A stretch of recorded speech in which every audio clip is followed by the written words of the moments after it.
Ma belle-fille pensait que je n'avais pas remarqué qu'elle mettait quelque chose d'étrange dans mon champagne, alors.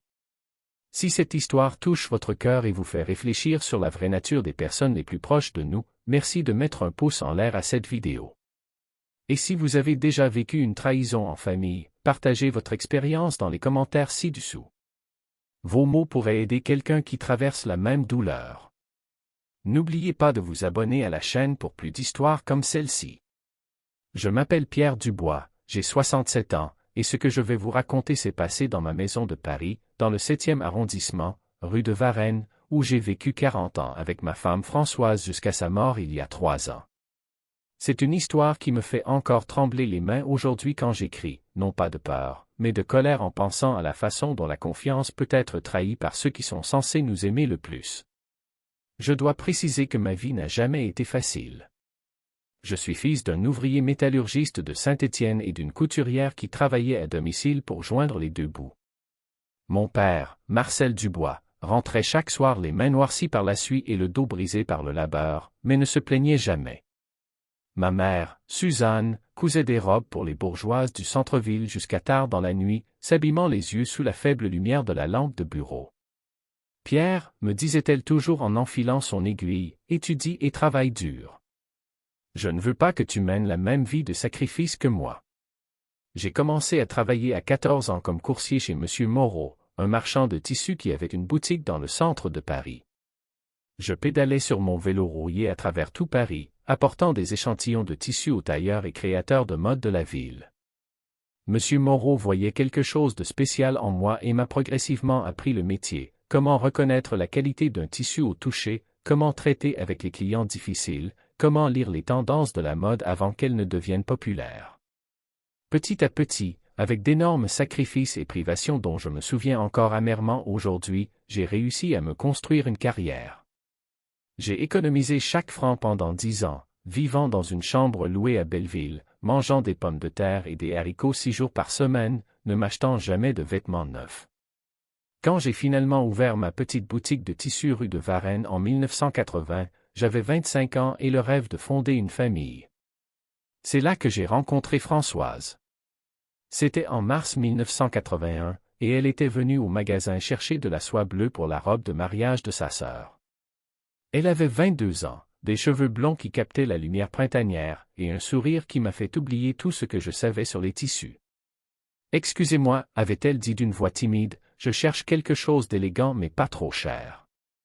Je suis institutrice et je ne gagne pas beaucoup. » Elle était si belle et si sincère que je lui ai accordé une remise de 50% en inventant une promotion inexistante. Nous nous sommes mariés l'année suivante, en 1982, avec une cérémonie simple à Notre-Dame-des-Champs. Françoise portait une robe de soie ivoire que j'avais personnellement choisie pour elle, et quand je l'ai vue marcher vers l'hôtel, j'ai pleuré comme un enfant. J'avais déjà économisé assez d'argent pour acheter la maison rue de Varennes, juste au-dessus de ma boutique, un petit appartement de 3 pièces qui coûtait alors 500 000 francs, une fortune pour moi, mais qu'avec nos sacrifices communs nous avons réussi à payer en 10 ans. Françoise travaillait comme institutrice à l'école de la rue du Bac et rentrait chaque soir avec de merveilleuses histoires sur ses enfants. « Pierre, disait-elle en préparant le dîner dans notre petite cuisine, aujourd'hui Camille a appris à lire le mot « maman ». Tu aurais dû voir ses yeux briller. Elle était née pour être mère, et quand Antoine est arrivé en 1985, elle a transformé notre maison en un nid d'amour et de rire. Ensemble, nous avons mené une vie simple mais digne, économisant chaque euro pour assurer l'avenir d'Antoine et rénover progressivement la maison qui allait devenir notre petit palais d'amour. Tout a commencé quand mon fils Antoine, après la mort de Françoise, a insisté pour que lui et sa femme Chloé viennent vivre avec moi. « Papa, tu ne peux pas rester seul dans cette grande maison, disait-il toujours. Chloé s'occupera de toi, cuisinera, nettoiera. » C'est ce que maman aurait voulu. Au début, j'ai résisté. J'étais habitué à ma solitude, à mes routines, au silence qui me permettait d'entendre encore la voix de Françoise dans les coins de la maison. Mais Antoine a tellement insisté que j'ai fini par céder. Chloé avait 32 ans, des cheveux châtains toujours parfaitement coiffés, des ongles impeccables et un sourire qui n'atteignait jamais complètement ses yeux. Elle venait de Lyon, d'une famille de commerçants de la presqu'île, et avait épousé mon fils 5 ans auparavant dans une cérémonie qui nous avait coûté 15 000 €, argent que j'avais payé avec plaisir pour le bonheur d'Antoine. Les premiers mois après leur emménagement, elle semblait vraiment attentionnée. Elle m'apportait le café le matin dans une tasse de porcelaine que Françoise utilisait pour les occasions spéciales, préparait mes plats préférés comme le coq au vin et le bœuf bourguignon, s'assurait que j'avais tout ce dont j'avais besoin. Mais quelque chose ne me convainquait pas. C'était peut-être les petits détails, la façon dont elle comptait l'argent quand elle pensait que je ne la voyais pas, comment elle se raidissait quand je parlais de mes projets de rénovation de la salle de bain du 2e étage, ou comment ses yeux s'illuminaient quand je mentionnais mes investissements en obligations d'État et le compte d'épargne que j'avais au Crédit Lyonnais. Une fois, je l'ai trouvée fouillant dans le bureau de Françoise, où je gardais les documents importants. Quand je lui ai demandé ce qu'elle cherchait, elle a dit qu'elle organisait seulement les choses. Mais Françoise gardait ce bureau parfaitement ordonné, chaque chose à sa place. Il n'avait pas besoin d'être organisé. Françoise m'avait toujours dit de faire confiance à mon instinct, et mon instinct me disait que Chloé cachait quelque chose. Pierre, me disait toujours ma femme en arrosant ses géraniums sur le balcon, souviens-toi que ceux qui t'aiment vraiment n'ont pas besoin de fouiller dans tes affaires. L'amour sincère respecte l'intimité. Comme elle avait raison, ma Françoise. La maison rue de Varennes est une propriété familiale depuis 3 générations. 3 étages, plafond mouluré, un jardin intérieur que Françoise entretenait avec amour. Elle vaut facilement 800 000 €, peut-être plus considérant l'emplacement dans le 7e arrondissement.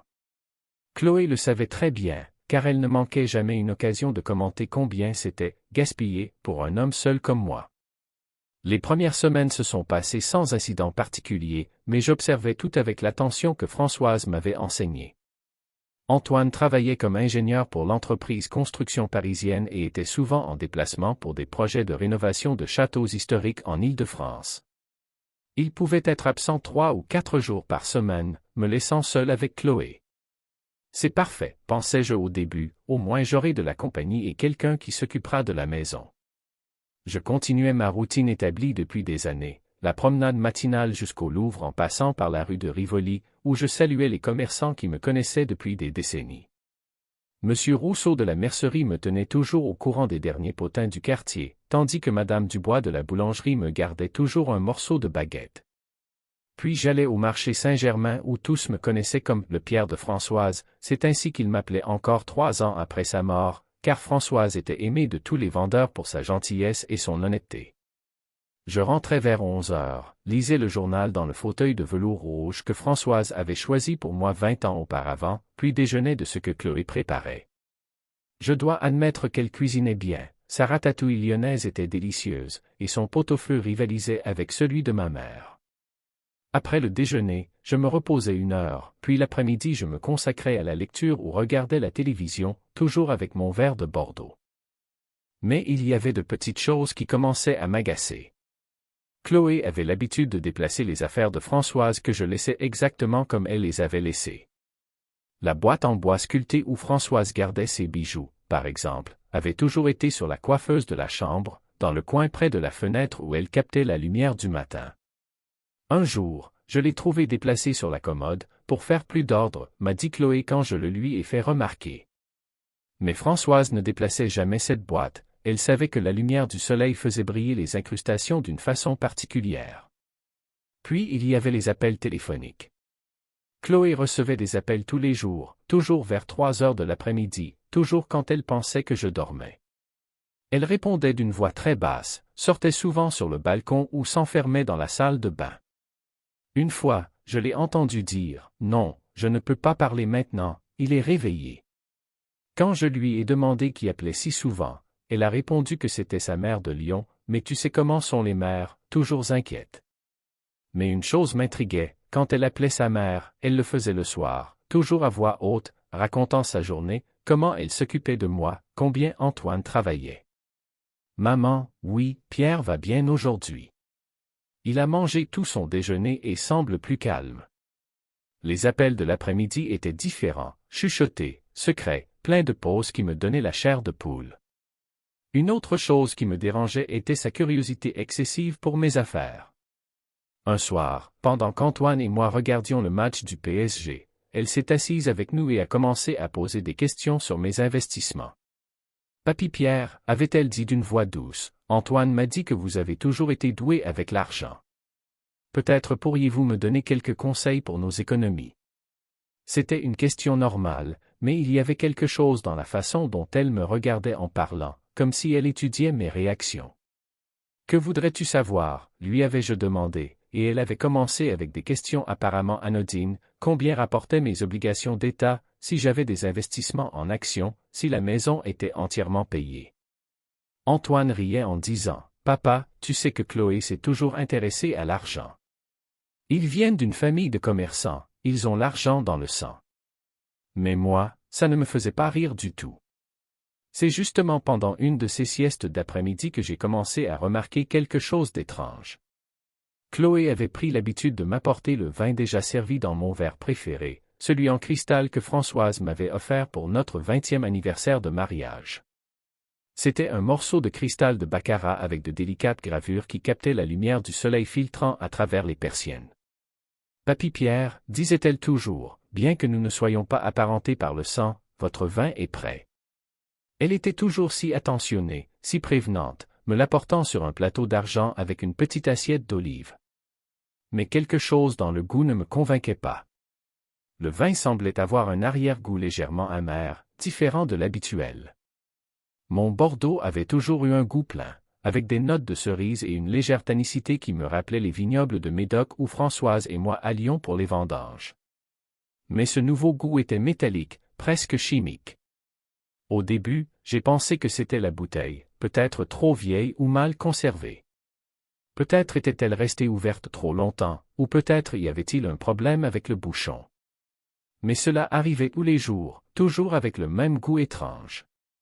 Et après l'avoir bu, je me sentais étrangement fatigué, plus que la normale. Mes pensées devenaient embrumées, comme si j'étais enveloppé dans un brouillard dense qui m'empêchait de me concentrer. Souvent, je m'endormais profondément l'après-midi, ce qui ne m'était jamais arrivé auparavant.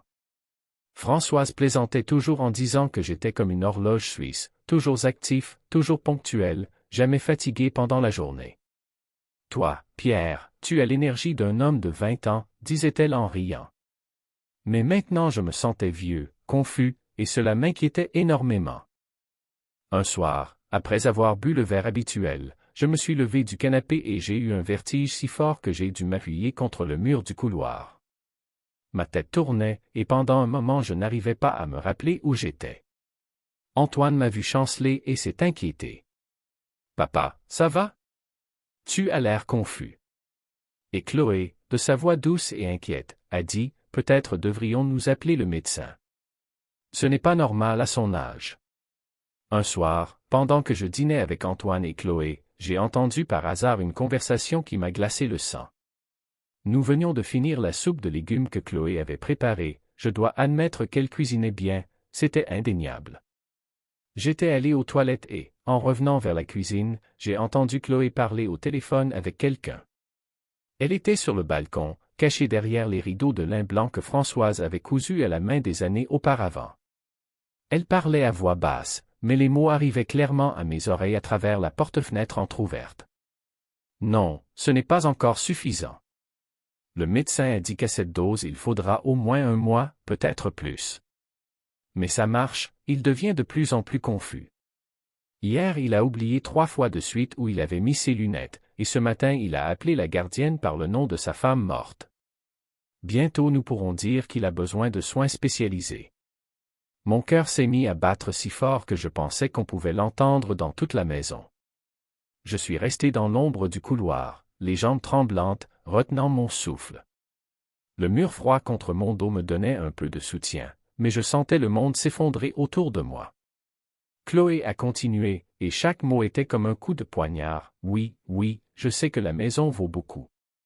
L'agent immobilier de la rue du Bac m'a dit que les propriétés comme celle-ci dans le 7e atteignent facilement 800 000, même 900 000 si on les rénove bien. Mais nous devons être patients. Si nous bougeons trop vite, Antoine pourrait soupçonner quelque chose. Il croit vraiment que je ne fais que m'occuper de son père, le pauvre idiot. À ce moment, j'ai entendu la voix d'Antoine depuis la cuisine qui m'appelait « Papa, tout va bien ». J'ai répondu d'une voix étranglée « Oui, j'arrive tout de suite ». Mais je suis resté là encore quelques secondes, paralysé par l'horreur de ce que j'entendais. Chloé gloussait doucement au téléphone, un son froid et calculateur que je n'avais jamais entendu d'elle auparavant. Quelqu'un à l'autre bout du téléphone lui parlait, et je n'entendais que le murmure de la voix à travers le téléphone, mais les réponses de Chloé peignaient un tableau terrifiant. « Non, non, reste calme. Je t'ai dit que ça marche, mais ça prend du temps. Nous ne pouvons pas faire comme avec la vieille dame de Marseille qui s'en est aperçue tout de suite. Elle s'en est sortie de justesse, et nous ne pouvons pas nous permettre d'erreur. » Vieille dame de Marseille? De quoi parlait-elle? Mon sang s'est glacé dans mes veines. Cela signifiait-il qu'ils avaient déjà essayé ce schéma sur quelqu'un d'autre? Et qui étaient ces « nous » ? Chloé a continué « Non, il ne se doute de rien. Il est encore amoureux de sa femme morte, vit dans le passé. Et Antoine. Mon Dieu, Antoine est encore plus stupide que je ne le pensais. Hier je lui ai dit que son père oubliait des choses et il a immédiatement proposé d'appeler un gériatre. Il est si prévisible. » La voix à l'autre bout du téléphone semblait agitée, car Chloé a élevé un peu le ton. « Écoute-moi bien, chérie. Le plan fonctionne. Dans un mois maximum, il sera assez confus pour qu'on puisse le faire interner. Puis nous divorçons de cet idiot d'Antoine et nous prenons tout. La maison, l'argent, les investissements. J'ai vérifié ses documents, il a presque 200 000 € en obligations d'État, plus le compte courant, plus cette maison qui vaut une fortune. Chérie. Elle appelait quelqu'un d'autre, chérie? Alors qu'elle était mariée à mon fils? La trahison était encore plus profonde que je ne le pensais. J'ai dû m'appuyer contre le mur pour ne pas tomber, la tête me tournait de choc et de colère. Oui, je sais que c'est beaucoup, a continué Chloé en riant doucement. Mais pense qu'en 6 mois nous serons riches et libres. J'aurai joué la veuve désespérée pendant quelques semaines, puis miraculeusement je te retrouverai et nous nous consolerons mutuellement. Parfait, non? À ce moment, j'ai entendu le bruit de la porte d'entrée qui s'ouvrait. Antoine rentrait du travail. J'ai vu Chloé se raidir. Je dois raccrocher, l'idiot est de retour. Je te rappelle demain à l'heure habituelle. Je t'aime aussi. Elle a raccroché rapidement et caché le téléphone dans son sac à main. Je suis resté immobile dans le couloir pendant au moins 5 minutes, le cœur battant si fort que je pensais faire un infarctus. Les mots de Chloé résonnaient dans ma tête comme des coups de marteau. La vieille dame de Marseille, divorçons de cet idiot, serons riches et libres. Chaque phrase était un poignard dans mon cœur et celui d'Antoine. Quand j'ai finalement réussi à bouger et que je suis entré dans la cuisine, j'ai trouvé Chloé en train de préparer le dîner comme si de rien n'était, sifflotant une chanson lyonnaise. Antoine l'embrassait par derrière, lui donnant un baiser dans le cou. « Comment va mon vieux aujourd'hui » m'a-t-il demandé avec son sourire toujours naïf. « Bien, mon fils » ai-je répondu en m'efforçant de paraître normal. Chloé m'a préparé un déjeuner délicieux. Tu as de la chance d'avoir une femme si attentionnée.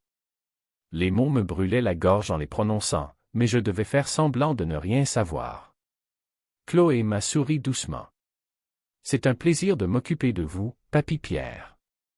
C'est le moins que je puisse faire pour la famille. Son hypocrisie était si parfaite que j'ai dû réprimer un haut le cœur. Ce soir-là, au dîner, je l'ai observée attentivement pendant qu'elle parlait avec Antoine, lui souriait, touchait sa main, prétendait être l'épouse amoureuse. Elle était une actrice impressionnante, et mon fils était complètement pris dans sa toile de mensonges. Cette nuit-là, je n'ai pas fermé l'œil. J'ai marché dans la maison comme un fantôme, repensant à chaque geste de Chloé des derniers mois, à chaque attention, à chaque sourire. Tout était faux, tout était calculé. Et quelque part il y avait un complice, quelqu'un qu'elle appelait « chérie », quelqu'un avec qui elle partageait ce plan diabolique. Je me demandais si je l'avais déjà vu, si c'était quelqu'un que je connaissais. Le lendemain, j'ai décidé de faire semblant de ne rien savoir, mais d'enquêter. Quand Chloé m'a apporté le verre de vin habituel, je l'ai accepté avec mon meilleur sourire. « Merci, ma chère. Tu es si attentionnée. » Mais au lieu de le boire, J'ai attendu qu'elle parte et je l'ai versé dans un petit flacon que je gardais dans le tiroir du bureau. Je voulais le faire analyser. J'ai appelé le docteur Moreau, mon médecin de famille depuis 20 ans, et je lui ai expliqué la situation. Il était d'abord incrédule, mais quand je lui ai apporté l'échantillon de vin, il a accepté de le faire tester discrètement. Pierre, m'a-t-il dit, si ce que tu soupçonnes est vrai, c'est un crime très grave. Nous devons être sûrs avant d'entreprendre quoi que ce soit. En attendant, j'ai commencé à observer plus attentivement les mouvements de Chloé, devenant un détective dans ma propre maison. J'ai remarqué qu'elle sortait souvent quand Antoine n'était pas là, toujours bien habillée et maquillée, comme si elle allait à un rendez-vous important. Je vais faire les courses, disait-elle, mais elle revenait toujours avec des sacs différents de ceux des supermarchés que nous fréquentions. Parfois c'étaient des sacs élégants de magasins du centre, d'autres fois des sacs anonymes qu'elle cachait immédiatement dans l'armoire. J'ai commencé à tenir un journal secret, un carnet que je cachais dans le tiroir du bureau de Françoise, derrière ses lettres d'amour que je conserve encore. Chaque jour, je notais les heures de ses sorties, les vêtements qu'elle portait, son humeur au retour. Jeudi 15 mars, sortie à 14h30, robe rouge et talons hauts. Retour à 17h15 avec un sac noir. Semblait heureuse, presque euphorique. Vendredi 16 mars, appel chuchoté à 15h20. Mots entendus, bientôt, patience, tout à nous, point. Il y avait aussi les appels nocturnes. Une nuit, vers 2h, j'ai été réveillé par la vibration d'un téléphone. Ce n'était pas le mien, que je gardais toujours sur la table de chevet. Le bruit venait de la chambre d'Antoine et Chloé. J'ai entendu Chloé se lever du lit et sortir sur le balcon, parlant d'une voix très basse. Je n'ai pu entendre que des fragments, ne peux pas parler maintenant. Antoine dort, oui, demain comme d'habitude. Quand elle est rentrée, j'ai fait semblant de dormir, mais mon cœur battait la chamade. Un après-midi, pendant que je faisais semblant de me reposer, je l'ai entendu dire au téléphone, oui, l'effet augmente. Hier il a oublié 3 fois de suite où il avait mis les clés. Il est allé dans la cuisine et pendant un moment il n'arrivait pas à se rappeler pourquoi il y était allé. Et ce matin il a appelé la concierge Madame Durand du nom de Françoise. Antoine s'inquiète vraiment, il dit sans arrêt, « Papa, peut-être devrions-nous le faire examiner par quelqu'un. Bientôt nous pourrons suggérer une maison de retraite. » Puis elle a ri, un son froid qui m'a glacé le sang. Non, il ne se doute de rien de nous. Il pense encore que je suis l'épouse parfaite, la belle-fille dévouée qui se sacrifie pour le beau-père malade. Quel imbécile, quel pauvre imbécile. S'il savait que pendant qu'il est sur le chantier, je suis au lit avec toi. Il était clair qu'elle trompait mon fils, en plus de me droguer. Mais avec qui? Et jusqu'où s'étendait cette conspiration? J'ai commencé à la suivre discrètement quand elle sortait, me cachant derrière les voitures garées rue de Varennes. Une fois, je l'ai vue entrer dans un hôtel près de la gare Montparnasse, l'hôtel des voyageurs, un endroit discret où les couples adultères se rencontrent loin des regards indiscrets. Elle est restée à l'intérieur 2 heures, et quand elle est sortie, elle était accompagnée d'un homme que je n'arrivais pas à bien voir de loin. J'ai aussi commencé à contrôler ses mouvements dans la maison quand elle pensait que je dormais. Une fois, je l'ai vue ouvrir le coffre-fort de Françoise, comment diable avait-elle découvert la combinaison? Et photographier les documents à l'intérieur avec son téléphone portable. Obligations d'État, livret d'épargne, police d'assurance, tout ce qui constituait le patrimoine d'une vie de travail honnête. Elle cataloguait ma richesse comme un voleur professionnel. Le docteur Moreau est devenu mon confident et allié dans cette bataille silencieuse. Pierre, me disait-il chaque fois que nous nous parlions, ce qui se passe est très grave. Non seulement tentative d'empoisonnement, mais aussi abus de faiblesse et préméditation. Si nous arrivons à les coincer, ils iront en prison pendant des années. Il m'a aussi suggéré de consulter un avocat, et j'ai donc appelé Maître Dubois, qui avait géré l'héritage de Françoise et connaissait parfaitement ma situation financière. Maître Dubois était furieux quand je lui ai tout raconté. Pierre, c'est une escroquerie professionnelle. Je parie que ce n'est pas la première fois qu'ils font ça. Ces gens-là étudient les victimes, cherchent des veuves aisées avec des enfants naïfs. Tu étais la cible parfaite, riche, seule, avec un fils qui travaille à l'extérieur. Ensemble, nous avons planifié chaque détail de ma vengeance. Elle ne serait ni violente ni illégale, mais elle serait dévastatrice et complète. Maître Dubois a contacté un détective privé, Claude Martin, un ancien policier spécialisé dans les affaires d'escroquerie familiale.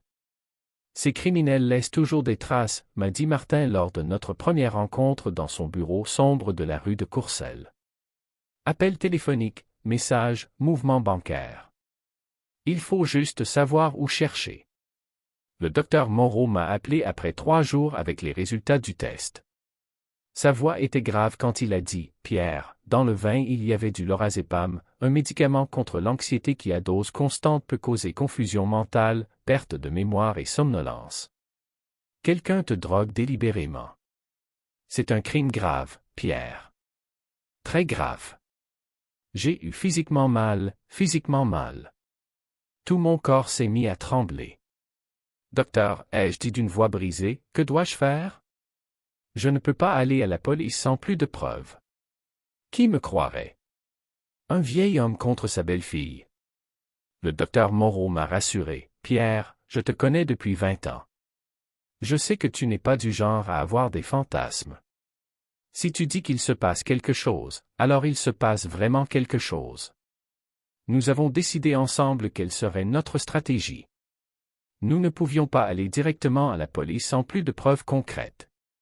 Nous avions besoin de prouver que c'était Chloé qui mettait le médicament dans le vin, et nous devions découvrir qui était son complice. Le médecin m'a donné une petite caméra cachée, de la taille d'un bouton de chemise, moderne et silencieuse. Mon gendre travaille pour une société de sécurité, m'a-t-il expliqué. Celle-ci enregistre tout en haute définition et a une mémoire pour des heures de film. Je l'ai installée la nuit dans l'armoire du salon, pendant qu'Antoine et Chloé dormaient. Mes mains tremblaient en la cachant derrière les verres en cristal, parfaitement dirigés vers la table où je buvais habituellement le vin. C'était étrange de penser que je devais installer des caméras dans ma propre maison pour me défendre de ceux qui étaient censés me protéger. Les jours suivants, j'ai continué ma routine normale, faisant semblant de boire le vin et de me sentir confus. C'était une interprétation difficile et déchirante, car je devais paraître naturel alors que chaque fibre de mon être était endue comme une corde de violon. Je devais faire semblant d'oublier les noms des gens, de ne pas trouver les objets, d'être confus sur les jours de la semaine. Un matin, j'ai même fait semblant de ne pas reconnaître Madame Leblanc, ma voisine depuis 30 ans. La douleur dans ses yeux quand elle m'a regardé sans comprendre qui elle était m'a brisé le cœur. Mais les années de travail comme représentant en tissu m'avaient appris à jouer la comédie, à sourire quand je voulais crier, à être gentil quand je voulais être brutal. Je me souviens encore des mots de mon père, Pierre, dans la vie il faut parfois faire semblant d'être plus faible qu'on ne l'est, pour que les méchants se sentent en sécurité. C'est quand ils se sentent en sécurité qu'ils font des erreurs. La caméra a tout capturé. Chloé ouvrant un petit flacon et versant des gouttes dans mon verre. La façon méthodique dont elle remuait le vin, s'assurant que le médicament se dissolve complètement. Et puis le sourire satisfait en m'apportant le verre empoisonné. Mais la révélation la plus choquante est arrivée une semaine plus tard, un après-midi pluvieux que je n'oublierai jamais. Je faisais semblant de dormir quand j'ai entendu la porte d'entrée s'ouvrir avec le bruit des clés. C'était étrange, car Antoine était à Versailles pour le travail et ne devait revenir que le lendemain. J'ai entendu des pas lourds, clairement masculins, puis la voix de Chloé, « Enfin, je pensais que tu n'arriverais jamais. Pierre dort depuis 1 heure, nous avons au moins 2 heures de libre. » Et puis une voix masculine que j'ai immédiatement reconnue et qui m'a glacé le sang, « Désolé, ma belle, mais la circulation depuis Marseille était impossible. » Et puis j'ai dû m'arrêter chez notre ami médecin pour prendre le nouvel approvisionnement. C'était Raphaël, le cousin de Chloé que je n'avais rencontré qu'une fois, au mariage il y a 5 ans. Je me souvenais parfaitement de ce jour. Raphaël s'était présenté comme un homme d'affaires prospère qui vivait à Marseille, toujours habillé élégamment dans des costumes de marque qui coûtaient probablement plus que mon salaire mensuel quand je travaillais. Il avait la quarantaine, des cheveux noirs toujours parfaitement peignés, des dents d'un blanc éclatant, trop blanches pour être naturelles, et ce sourire que Françoise avait défini comme « le sourire du diable ». Celui-là a les yeux du loup déguisé en agneau, avait dit ma femme après l'avoir rencontré. Et as-tu vu comment il regardait la maison pendant la réception? Il l'évaluait comme un expert. Comme toujours, Françoise avait raison. Même ce jour-là, son instinct féminin avait vu ce que moi, aveuglé par la joie du mariage d'Antoine, je n'avais pas remarqué. Raphaël avait passé toute la réception à poser des questions sur la maison, mon activité, mes investissements. Oncle Pierre, m'avait-il dit avec une fausse admiration, félicitations pour ce que vous avez construit. Une maison comme ça dans le 7e doit valoir une fortune. Je l'appelais oncle bien que nous ne soyons pas apparentés par le sang, mais maintenant ces mots résonnaient sinistrement dans ma mémoire. Depuis ma chambre, j'entendais leur voix qui se rapprochait du salon. Raphaël disait, « Comment ça se passe tout ici? As-tu trouvé les documents que je t'avais demandés? » Et Chloé répondait fièrement, « Tout prêt. J'ai photographié tous ses investissements, les livrets d'épargne, même le testament. Tu sais qu'il a tout laissé à Antoine? » Rien à dire, le vieux est au moins juste.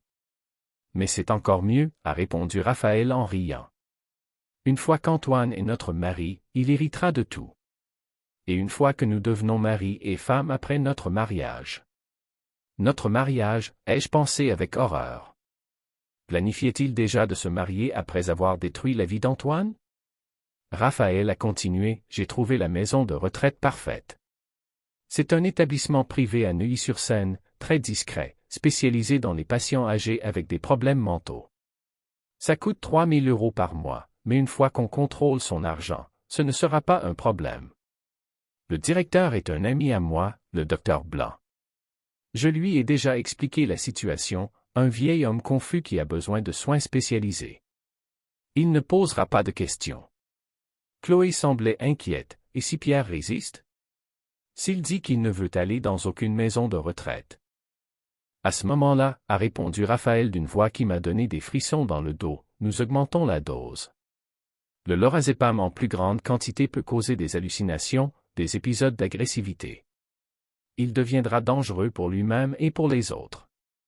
Antoine sera forcé de signer l'internement d'office. Et si Antoine commence à soupçonner quelque chose de nous deux? Raphaël a ri cruellement. Antoine est naïf, Chloé. Il a grandi dans une famille heureuse, avec des parents qui s'aimaient vraiment. Il ne peut même pas imaginer qu'il existe des gens comme nous. Et puis, quand tout sera fini, tu seras la veuve désespérée qui a fait tout son possible pour le beau-père malade. Je serai le cousin consolateur qui t'aide dans les moments difficiles. Notre histoire d'amour semblera quelque chose de naturel, né de la douleur partagée. Tu as pensé à tous les détails, a dit Chloé avec admiration. Tu es vraiment intelligent. Chloé, ma chérie, ce n'est pas mon premier rodéo. Tu te souviens de Madame Leroy à Marseille? Exactement la même situation. Veuve riche, fils distant. Ça a marché parfaitement, même si à la fin nous avons dû accélérer les temps parce qu'elle devenait suspecte. Qu'est-ce qui lui est arrivé? A demandé Chloé, et dans sa voix il y avait une curiosité morbide qui m'a horrifié.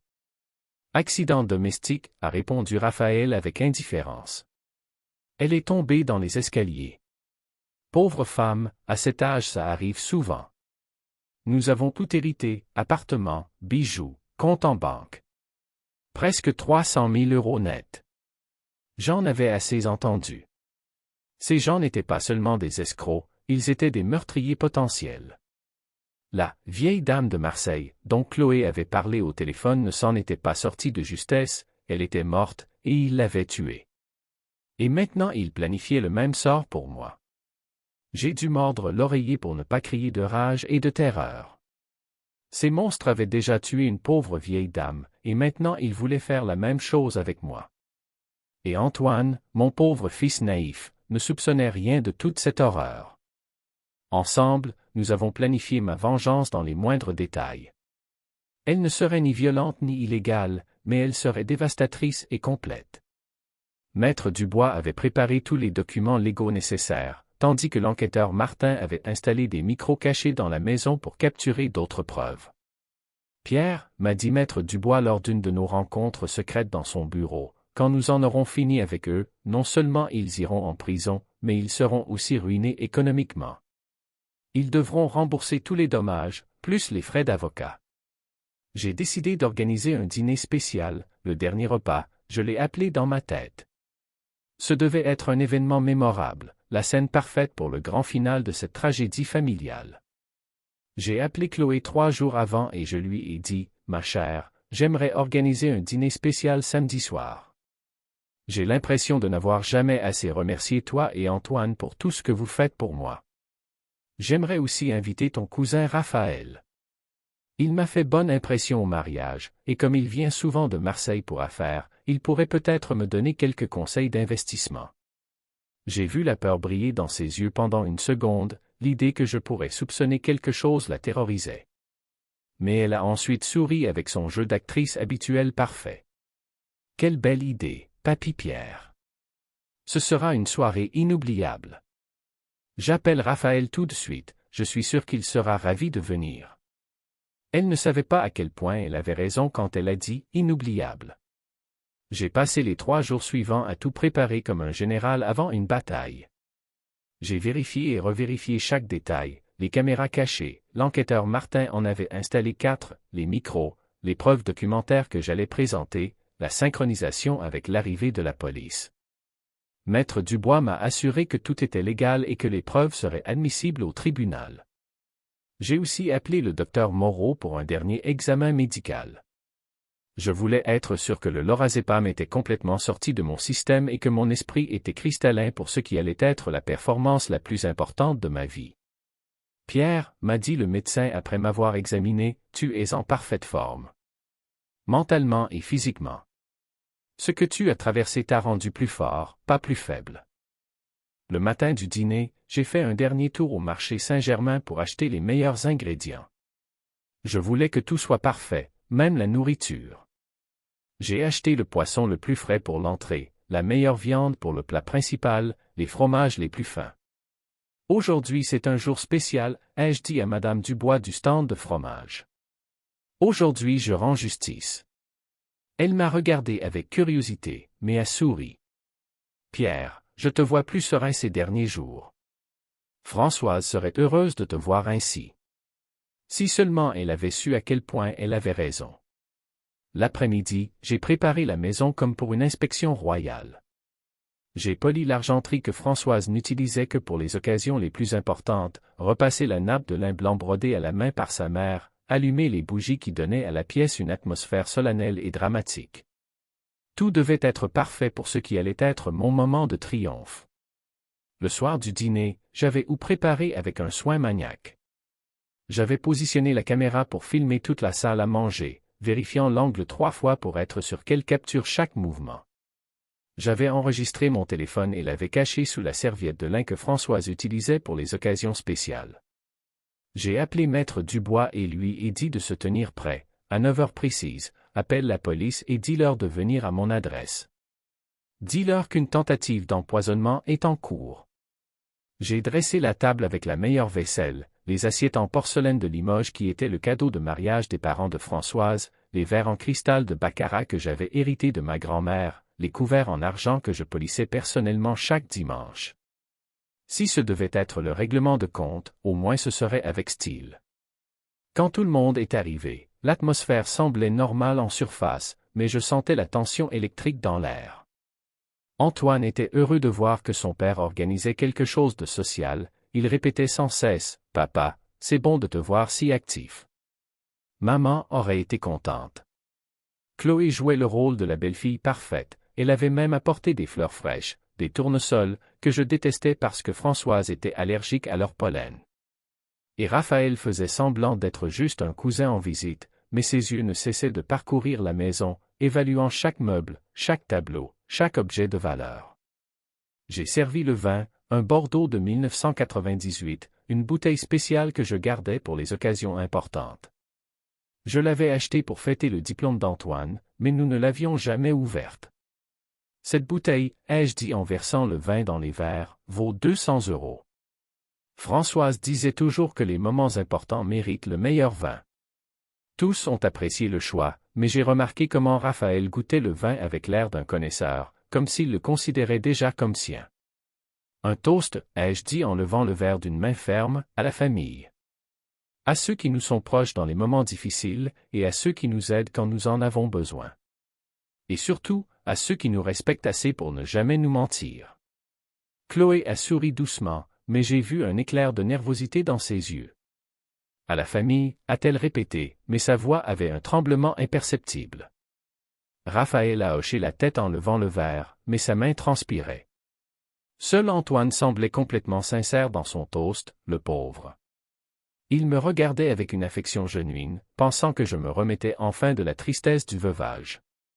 Après l'entrée, j'ai commencé à parler de mes souvenirs, de Françoise, de ma vie. Vous savez, ai-je dit, ces derniers temps je me sens un peu confus.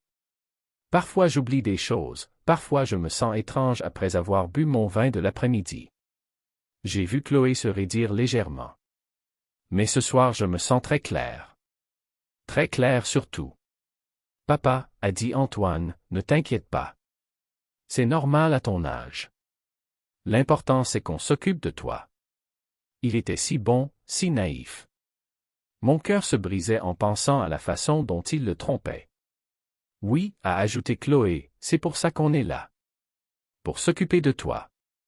Son ton était parfait, mais ses yeux trahissaient la nervosité. À propos, ai-je dit en feignant la désinvolture, Chloé, comment se fait-il que tu connaisses si bien Raphaël? Au mariage tu avais dit que c'était un cousin éloigné. Raphaël a failli renverser le vin, et Chloé est devenue pâle. Eh bien, nous nous sommes remis en contact ces derniers mois. Il a eu quelques problèmes à Marseille et je lui ai donné des conseils, a-t-elle bégayé. Sa version n'était pas convaincante. Quel genre de problème, ai-je insisté, souriant innocemment. Peut-être que je peux aider aussi. J'ai encore quelques contacts dans les affaires. Raphaël a essayé d'intervenir, rien d'important, oncle Pierre. Juste des problèmes de travail. Mais sa nervosité était palpable. À ce moment, j'ai décidé de jouer ma carte gagnante. Vous savez ce qui est étrange, ai-je dit en faisant tourner le vin dans le verre. Ces derniers temps j'ai l'impression que quelqu'un met quelque chose dans mon vin de l'après-midi. Il a un goût différent, et après je me sens très étrange. Le silence qui s'est installé dans la pièce était assourdissant. Antoine m'a regardé avec inquiétude. Papa, qu'est-ce que tu veux dire? Chloé était blanche comme un linge, et Raphaël fixait son assiette. Oh, ce ne sont peut-être que les fantasmes d'un vieil homme, ai-je dit en riant. Mais par précaution, j'ai fait analyser un échantillon de vin par un laboratoire. J'ai sorti les résultats de l'analyse et les ai posés sur la table. Intéressant, n'est-ce pas? Lorazépam. Un médicament qui cause confusion mentale et perte de mémoire. Antoine a pris la feuille et l'a lue, ses yeux s'élargissant de la surprise à l'horreur. Ce n'est pas possible, a-t-il chuchoté. Qui ferait une chose pareille? Bonne question, ai-je répondu. Puis j'ai pris la télécommande et allumé la télévision, où j'avais préparé la lecture de la vidéo de la caméra cachée. Peut-être que ceci peut nous aider à comprendre. Sur l'écran est apparue Chloé, clairement visible en train de verser le médicament dans mon verre de vin. Antoine a regardé incrédule, puis a tourné sa tête vers sa femme. Chloé, qu'est-ce que tu fais dans cette vidéo? Elle a essayé de nier, bégayant des excuses incohérentes, mais j'ai ensuite fait jouer l'enregistrement audio de la conversation entre elle et Raphaël. Leurs voix ont rempli la pièce, chaque mot un coup de poignard au cœur d'Antoine. Le plan pour me droguer, me faire interner, voler mon héritage, divorcer de lui une fois qu'ils auraient tout obtenu. Quand l'audio s'est terminé, le silence était total. Antoine regardait sa femme comme si elle était un monstre inconnu. Les larmes coulaient sur ses joues. Comment as-tu pu faire ça, a-t-il chuchoté. Comment as-tu pu faire ça à mon père? À moi? Chloé a cherché une défense désespérée. Antoine, ce n'est pas ce que tu crois. J'étais seulement. Mais elle ne pouvait pas finir la phrase. Il n'y avait pas d'excuse possible pour ce qu'elle avait fait. Raphaël a essayé de se lever, probablement pour s'enfuir, mais à ce moment la police est arrivée. Maître Dubois les avait appelés comme prévu. Personne ne bouge, a dit le commissaire. Vous êtes tous en état d'arrestation pour tentative d'empoisonnement, escroquerie et abus de faiblesse. Voir Chloé et Raphaël menottés a été l'une des plus grandes satisfactions de ma vie. Mais voir la douleur dans les yeux d'Antoine m'a brisé le cœur. Je suis désolé, mon fils, lui ai-je dit en l'embrassant pendant qu'il pleurait. Je ne voulais pas que tu découvres tout de cette façon. Merci de m'avoir montré, papa, a-t-il répondu en sanglotant. Je ne sais pas comment je n'ai pas remarqué. J'étais si aveugle. Le procès a duré 6 mois intenses et a fait les gros titres de tous les journaux locaux.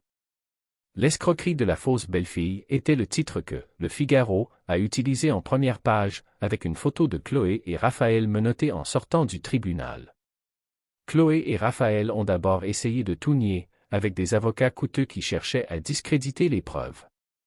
L'avocat de Chloé, un pénaliste parisien, a même suggéré que je souffrais de démence sénile et que les preuves étaient le produit de mes fantasmes. Mais les preuves étaient accablantes et irréfutables. Les vidéos de la caméra cachée montrant clairement Chloé en train de droguer mon vin, les enregistrements audio des conversations entre elle et Raphaël enregistrés par les micros de l'enquêteur, l'analyse chimique du lorazépam trouvé dans le vin, et même les messages sur le téléphone de Chloé que la police a saisis et décryptés. Il y avait des centaines de messages entre elle et Raphaël planifiant chaque détail de l'escroquerie, y compris des discussions sur comment accélérer les délais si je commençais à soupçonner. Mais la preuve la plus dévastatrice est venue quand l'enquêteur Martin a découvert la connexion avec l'affaire de Madame Leroy à Marseille. La police a rouvert l'affaire, qui avait été classée comme mort accidentelle, et a trouvé des traces de lorazépam aussi dans ses cheveux. L'autopsie avait révélé des niveaux anormaux du médicament, mais à l'époque personne n'avait fait le lien parce que Raphaël et son complice d'alors, une femme différente de Chloé, avaient été très habiles à cacher les preuves. Raphaël s'est effondré pendant la confrontation avec les preuves de l'affaire marseillaise. Il a tout avoué, l'escroquerie contre Madame Leroy, le plan pour me droguer, même le fait que Chloé n'était pas sa première complice sentimentale. Il avait un système éprouvé, il trouvait des veufs âgés et aisés, séduisait les belles filles ou inventait des relations avec des femmes de ménage et des aides-soignantes, organisait des escroqueries élaborées pour s'emparer des patrimoines. C'était un prédateur en série qui avait fait de cela son métier. Celle avec Pierre devait être la dernière, a-t-il déclaré au tribunal en pleurant des larmes de crocodile. Après ce coup, nous voulions prendre notre retraite, partir à l'étranger et vivre de nos rentes. Mais personne n'a cru à ces larmes. La juge, une femme de 60 ans qui m'a regardé avec respect pendant tout le procès, l'a défini comme un prédateur sans scrupules qui a fait de la souffrance d'autrui son gagne-pain. Chloé a cherché une ligne de défense différente. Elle a tout misé sur la carte de la victime, prétendant avoir été manipulée par Raphaël, avoir été influencée psychologiquement. J'aimais vraiment Antoine, a-t-elle pleuré devant les juges. Raphaël m'a convaincu que Pierre était dangereux, qu'il devenait violent à cause de la démence. Je croyais le protéger. Mais cette stratégie aussi a lamentablement échoué. Antoine a témoigné contre elle au tribunal avec une fermeté qui m'a rendu fier. Ma femme a trahi la confiance de toute la famille, a-t-il dit d'une voix ferme devant le tribunal bondé. Elle a drogué mon père pendant des mois, planifié de l'interner dans un asile pour voler son héritage, m'a trompé et m'a trahi. Je n'éprouve plus aucun sentiment pour cette personne, sinon le dégoût. Voir mon fils si déterminé et fort m'a ému plus que toute autre chose. La sentence a été exemplaire. 4 ans de prison chacun pour tentative d'empoisonnement, escroquerie aggravée et abus de faiblesse. Mais ce n'était pas fini. Raphaël a aussi été inculpé pour le meurtre de Madame Leroy à Marseille. Il s'est avéré qu'il l'avait poussée dans les escaliers après qu'elle avait commencé à soupçonner quelque chose. Pour ce crime supplémentaire, il a pris 12 ans de plus. Chloé a perdu tout droit sur quelque propriété familiale que ce soit. Le divorce a été automatique et sans appel. Elle a aussi dû payer 50 000 € de dommages moraux et matériels, argent qu'elle n'avait pas et n'aurait jamais parce que sa famille de Lyon l'avait complètement renié après le scandale. Les journaux lyonnais ont raconté toute l'histoire, et ses parents ont déclaré publiquement ne plus avoir de fille. Mais la vraie justice est venue de façon que même moi je n'avais pas prévue. Après le procès, j'ai appris que Chloé avait des dettes de jeu de 100 000 € auprès de personnes peu recommandables de Lyon et Marseille. L'argent qu'elle espérait obtenir de mon héritage servait aussi à payer ses dettes. Maintenant, sans argent, sans protection et avec une réputation détruite, elle a dû affronter seule les conséquences de ses pertes aux jeux en ligne et dans les casinos de Monte-Carlo où elle allait quand elle disait « retrouver des amis ». Raphaël de son côté avait promis à d'autres investisseurs sans scrupule de les impliquer dans le plan pour obtenir mon héritage. Il avait même reçu des avances d'argent d'usuriers marseillais qui attendaient leur part du butin. Quand tout a échoué, lui aussi s'est retrouvé avec beaucoup d'ennemis et beaucoup de dettes. La dernière chose que j'ai su de mon avocat, c'est qu'ils ont tous les deux dû demander le transfert dans d'autres prisons pour des raisons de sécurité. Antoine est resté avec moi dans la maison rue de Varennes. Au début, il était anéanti par la découverte de la trahison, passait ses journées enfermé dans son ancienne chambre, celle que Françoise avait décorée avec les posters de ses footballeurs préférés quand il était adolescent. Pendant des semaines, il a pleuré chaque soir, et je l'entendais à travers les murs se demander à voix haute « Comment ai-je pu ne pas m'en apercevoir? Comment ai-je pu être si aveugle ?» Mais progressivement il se remet. Nous travaillons ensemble à rénover quelques pièces de la maison, créant de nouveaux souvenirs heureux pour effacer les amers. Nous avons repeint la chambre qui était la sienne et celle de Chloé, la transformant en bureau plein de livres et de lumière. Nous avons aussi aménagé le jardin, plantant de nouvelles roses à la place des géraniums que Françoise soignait avec tant d'amour. « Papa, m'a-t-il dit l'autre jour pendant que nous taillions ensemble un buisson de lavande, merci de m'avoir sauvé de cette vie de mensonge. » Il a aussi commencé à fréquenter une fille, Lisa, une médecin de l'hôpital Saint-Louis qu'il a rencontrée lors d'une de mes visites de contrôle post-traumatisme. Lisa est une femme de 35 ans, divorcée, avec une petite fille de 8 ans qui s'appelle Sophie. C'est une bonne personne, authentique, avec des mains délicates et des yeux sincères. Quand elle m'apporte le café le matin, ce qu'elle fait spontanément, sans que personne ne le lui demande, je le bois sans aucune inquiétude. Ses gestes sont naturels, sans cette surinterprétation que je reconnais maintenant comme la marque de fabrique de Chloé. Et Sophie m'a adopté comme grand-père, m'apporte ses dessins d'école et me demande de lui raconter des histoires sur grand-mère Françoise, qu'elle n'a jamais connue mais qu'elle sent proche à travers mes paroles. J'ai appris que la confiance est un bien précieux qui ne doit pas être accordé à la légère, mais qui ne doit pas non plus être refusé pour toujours. Françoise me l'avait toujours dit, mais ce n'est que maintenant que je comprends la profondeur de ses paroles. Pierre, me disait-elle en repassant ses chemises du dimanche, le monde est plein de loups et d'agneaux. Le truc c'est d'apprendre à les reconnaître avant qu'il ne soit trop tard, mais sans devenir nous-mêmes des loups. Les gens peuvent cacher les monstres les plus terribles derrière les sourires les plus doux, et parfois les ennemis les plus dangereux sont ceux qui dorment dans la chambre à côté de la vôtre. Mais il y a aussi des gens comme Lisa, comme la petite Sophie, comme le docteur Moreau qui a risqué sa réputation pour m'aider. Mais j'ai aussi appris que la justice existe encore, même si elle se déguise parfois en coïncidence. Elle n'arrive pas toujours vite, mais quand elle arrive, elle est complète et parfaite. Chloé et Raphaël pensaient être malins, pouvoir tromper un vieil homme seul et confus avec leur interprétation digne d'un Oscar. Ils n'avaient pas compris que l'âge apporte l'expérience, et l'expérience enseigne à reconnaître les loups déguisés en agneaux. Ils avaient sous-estimé la force qui vient de la douleur sincère et du souvenir de ceux qui nous ont vraiment aimés.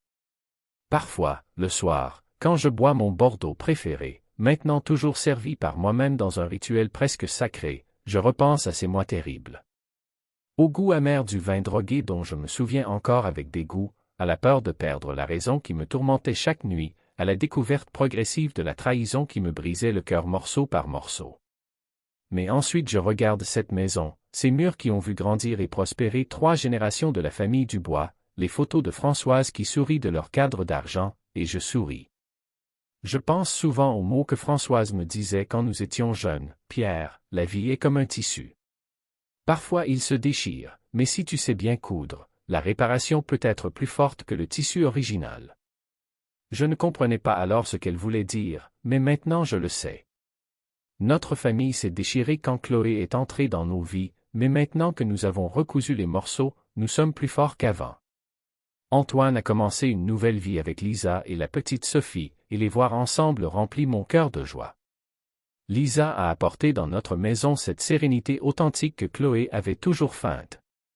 Il n'y a rien de forcé dans ses gestes, rien de calculé dans ses sourires. Quand Sophie m'apporte ses dessins d'école primaire, toujours des représentations de la famille de Papy Pierre où nous sommes tous, Antoine, Lisa et elle, jouant dans le jardin, je vois l'avenir que Françoise aurait voulu pour nous. La petite fille m'a aussi aidé à redécouvrir la joie de raconter des histoires. Chaque dimanche, après le déjeuner, je m'assieds dans le fauteuil de velours rouge et elle se blottit à mes pieds pendant que je lui raconte mes voyages de travail quand j'étais jeune, Françoise et ses fleurs, grand-père Marcel qui travaillait dans l'aciérie. Papy Pierre, m'a-t-elle dit l'autre soir, tu racontes les plus belles histoires du monde.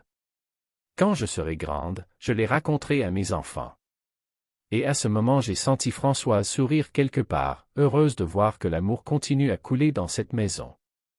J'ai aussi repris certains loisirs que j'avais abandonnés après la mort de Françoise. J'ai recommencé à cultiver le potager dans la cour intérieure, plantant les tomates et les courgettes que Françoise aimait tant.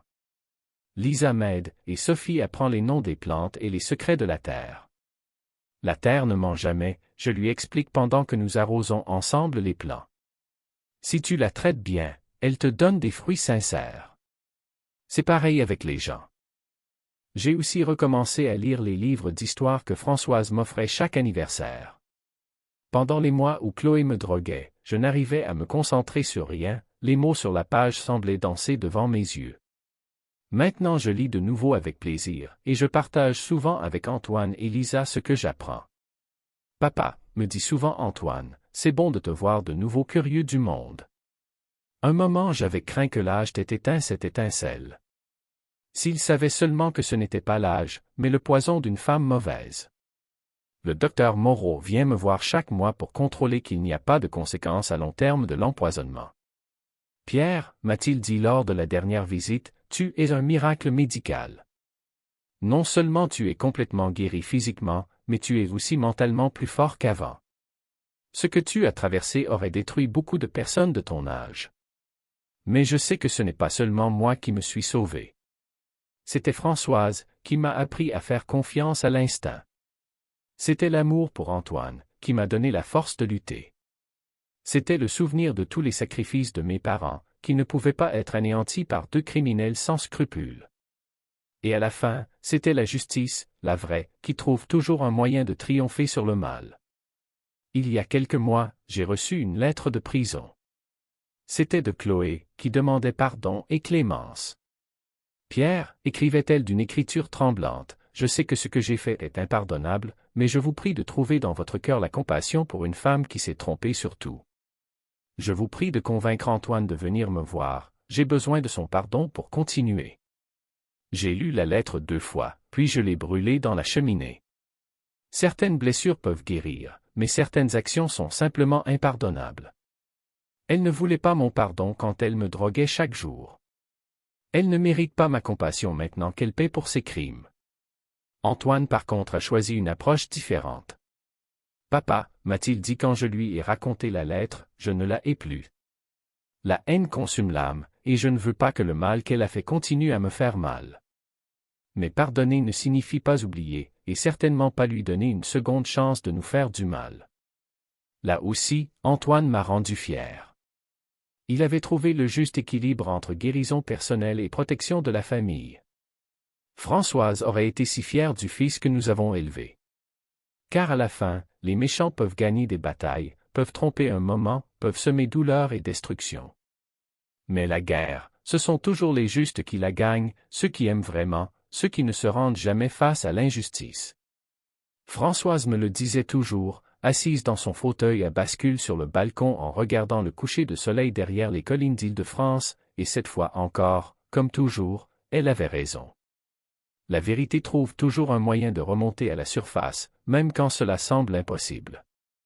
Et l'amour vrai, celui qui ne demande rien en retour, est toujours plus fort que les mensonges, les tromperies et la méchanceté humaine. Si cette histoire a touché votre cœur et vous a fait réfléchir sur l'importance de faire confiance aux bonnes personnes, mettez un pouce en l'air à cette vidéo et partagez-la avec ceux qui pourraient en tirer une leçon. Partagez dans les commentaires vos expériences avec des personnes qui se sont révélées différentes de ce qu'elles semblaient. Pour écouter la prochaine histoire de justice et de vengeance, cliquez sur l'encadré qui apparaît ici à gauche. Et souvenez-vous, la vérité trouve toujours un moyen de remonter à la surface, même quand cela semble impossible.